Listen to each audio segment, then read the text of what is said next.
이제 이재명 대표 사법 리스크 문제로 한번 넘어가 보겠습니다.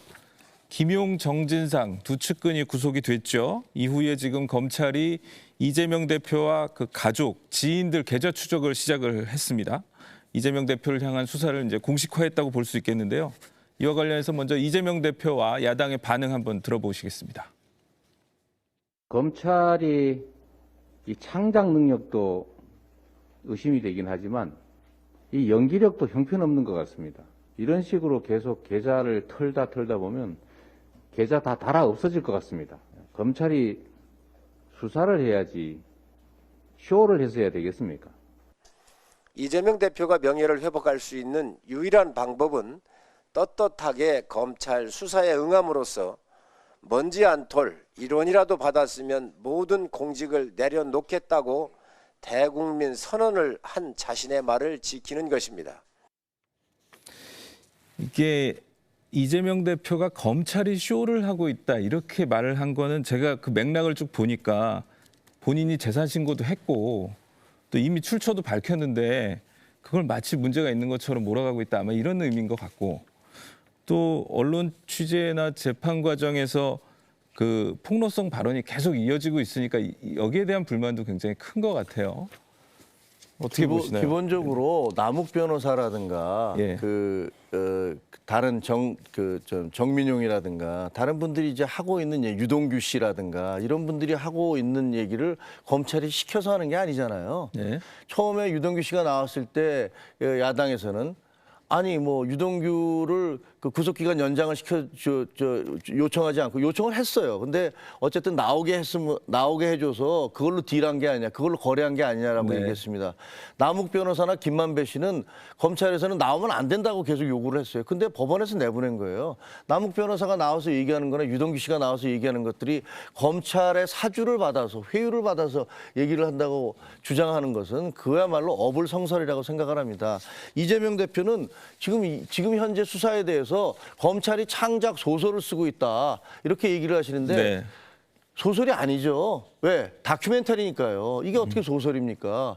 소설은 없는 사실을 만들어내서 쓰는 것이 소설이고요. 지금 진행되고 있는 것은 그 관련자들의 진술 이런 예. 것들을 통해서 다큐멘터리를 쓰고 있는 것이니까 그렇게 표현이 틀리셨다고 생각을 하고요. 그다음에 이재명 대표가 연기력도 형편없는 것 같습니다라고 말씀을 하세요. 글쎄 연기? 이것도 뭐 하민수 대변인이니까 화를 내시겠지만 검사 사칭을 해서 지금 전과가 있는 분 아닙니까? 연기는 검사 사칭 연기를 하는 게 연기죠. 여기서 무슨 저분들이 나와서 발언을 하거나 진술을 하는 것들 그리고 범죄 사실에 대해서 유동규 씨 뭐라고 그럽니까? 내가 진 죄는 내가 받겠습니다. 그런데 상대방이 진 죄까지 제가 다 떠안지는 않겠습니다. 본인들 죄는 본인들이 받으라고 해 주십시오라고 얘기하고 있지 않습니까? 남욱 변호사도 비슷한 얘기를 하고 있습니다. 대장동 사건은요. 너무 규모가 크고 엄청나기 때문에 드러날 수밖에 없습니다. 이것을 뭐 내가 당군일의 최대 환수를 한 치적이다라고 주장을 하시다가 이것은 뭐 이 주범은 윤석열이라든가 이런 주장들 국민들 믿지 않으십니다. 드러날 거라고 생각합니다. 네. 머지않아 진실이. 네. 한 대변인님은 어떻게 보세요? 말에 맥락이 없어가지고 어디부터 설명해야 될지 모르겠습니다. 그리고 저는 뭐 화내지 않습니다. 왜냐하면 그 차분하게 좀 몇 가지 설명을 드릴게요. 좀 전에 이재명 대표의 저런 반응들이 나온 이유는 지금 뭐 앵커도 다 그러지 않습니까? 계좌 추적을 시작하면서 하는데요. 그런 표현이 좀 맞지 않습니다. 왜냐하면 네. 이미 계좌를 대표 말씀대로 닳고 헐어졌어요. 너무 많이 털어가지고 그냥 숱하게 수원지검도 하고 경찰청도 하고 다 하고 있었습니다. 있는 건데 마치 새롭게 하는 것처럼 경찰에서는 언론 플레이를 하고 피사실 유포하면서 그냥 재판과 기소도 되지 않았는데 김용과 정진상을 범죄자로 낙인 찍듯이 이제는 이재명 대표까지 하려고 하는 네. 치졸한 방법을 쓰고 있는 것 같아요. 보니까 왜냐면요. 이거 보십시오. 정확하게 2020년, 21년 동안 두 해 재산 공개 다 이 돈에 밝혔어요. 그리고 어디에서 몇 월 며칠 날 얼마를 찾았고 다 밝히지 않았습니까? 당에서도 밝혔고 이걸 가지고 세상에 만약에 이 돈이 대장동의 무슨 부정한 돈이라면은 이걸 비서시켜가지고 도청에 있는 농협 계좌에다가 입금을 하겠습니까? 근데 하도 얼토당토 안 하니까 대표가 이런 얘기를 하신 거고 그 대장동은 분명하게 말씀드리지만은 5,503억 원을 공익 환수한 최초의 그 지자체 사원에서의 민간 공동 개발이 맞습니다. 그리고 당시 이제 그 부산 LCT 같은 경우 있지 않습니까? 이제 국민의힘 출신의 이제 광역단체장들이 했던 거기는 민간으로 했기 때문에 그냥 엄청난 이득을 가져간 거예요. 그래서 당시의 기사 보도를 보더라도 중국 지자체를 포함해서 전국에 한 16개, 17개 지자체가 이거 벤치마킹 하겠다고 옵니다. 근데 이제 그 뒤에 땅값이 폭등하고 하면서 이런 문제가 생긴 거죠. 하나만 좀 더 짚어드리겠습니다. 지금까지 현재 검찰, 정권 바뀐 검찰도 인정하는 가장 강력한 물증이 뭔지 아시죠? 이른바 정영학 녹취록이라는 게 있습니다. 네. 정영학 녹취록은 2차례에 걸쳐서 녹취가 돼요. 좀 찾아 좀 보십시오. 그 어거지 쓰시기 전에. 왜냐하면 2013년부터 15년까지 1차 녹취가 됩니다. 그리고 2차 녹취가 2019년부터 2021년 4월까지가 됩니다. 이른바 대장동이라고 터진 게 2021년 9월이니까 관계없을 때 자기들의 배분 문제를 가지고 격렬한 논쟁을 하고 뭐 싸움을 하고 갈등이 벌어질 때 정영학이라는 회계사가 녹취를 해요.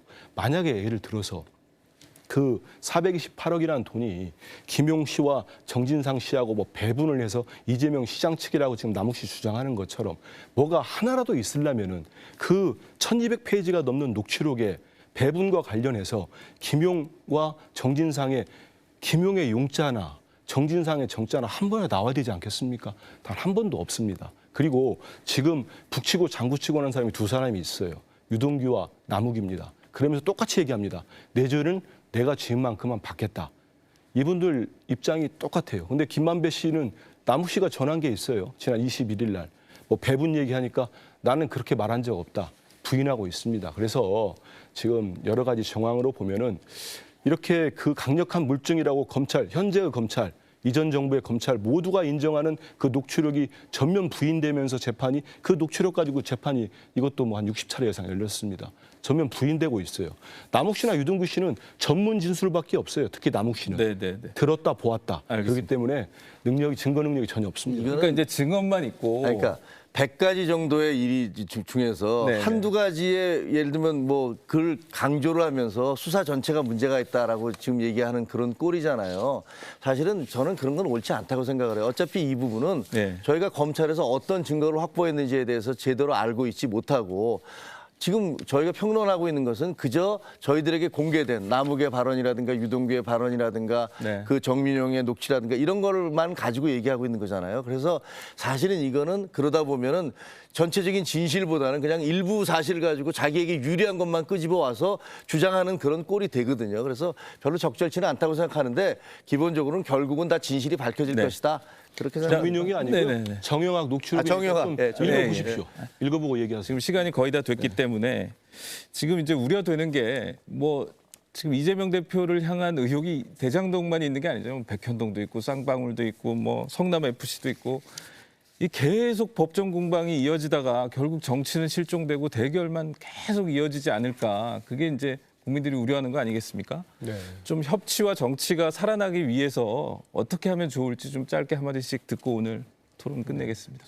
김 의원님부터. 아니 죄송한데요. 네. 왜냐하면 저희는 이런 사태를 저희뿐만이 아니고 야당 내부에서도 다 예견을 했어요. 네. 대선이 끝나자마자 이분이 개항으로 가서 전혀 근거가 없는 개항으로 가서 국회의원을 하고 그다음에 당대표에 출마를 하실 때부터 민주당 내부 의원들부터 그런 얘기를 했잖아요. 이거 잘못하면 민주당 전체가 끌려 들어간다. 이러는 것은 옳지 않다라고 얘기했습니다. 예견한 대로 지금 가고 있잖아요. 네. 저희들도 얘기를 했었고요. 저는 민주당이 빨리 이재명 대표는 민주당을 정말로 사랑하신다면 그 당대표의 자리를 내려놓고 자연인으로서 이 수사가 마무리된 다음에 다시 화려하게 복귀를 하시든 그건 얼마든지 국민적 영웅이 될 거예요. 만약에 네. 그렇게 된다면. 그런데 그게 아니고 지금 민주당을 잡고서 네. 그 오래된 정당 민주당을 김대중과 노무현의 정당 민주당을 본인의 방탄을 위해서 끌고 들어가면서 민주당을 늪으로 끌고 가고 있는 거 아닙니까? 정말로 이재명 대표님이 정말로 민주당을 사랑하신다면 대표직 내려놓으십시오. 알겠습니다. 일단은 많은 분들이 시청자분께서 이제 제 설명도 말씀드리고 또 들었기 때문에 판단하실 거라고 보고요. 앵커가 협치를 위한 방법이 뭐냐고 물어보셨는데 끝까지 또 우리 이재명 대표나 민주당을 공격하니까 참 답답합니다. 저는 정말 제가 드리고 싶은 말은 협치를 위해서는 각자의 위치에서 각자의 그 역할을 했으면 좋겠어요. 알겠습니다. 대통령은 대통령답게 굴었으면 좋겠고요. 검찰은 언론 플레이, 피의사실 공표, 공무상 기밀 누설 하면서 그 프레임 짜지 마시고 수사하세요. 알겠습니다. 정치하지 말고. 네. 그리고 여야는 정쟁을 하더라도 정치에서 지금 국민들 먹고 사는 문제 챙겨야 됩니다. 알겠습니다. 자, 두 분 말씀 오늘 여기까지 듣겠습니다. 감사합니다. 고맙습니다. 네. 네, 석 달 전 생활고에 시달리다 숨진 수원 세모녀 사건에 이어서 서울 서대문구에서도 비슷한 사건이 또 일어났습니다.